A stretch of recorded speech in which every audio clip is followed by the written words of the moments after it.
নমস্তে।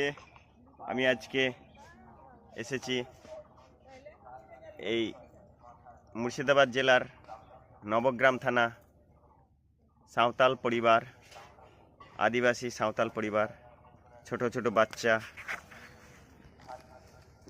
তাদের কাছে এসেছি। এসে এদের সঙ্গে মিলে খুব আনন্দ উপভোগ করছি এবং এদেরকে সেই আমাদের গুরুকুলীয় পরম্পরা শিক্ষার ব্যবস্থাগুলো যাতে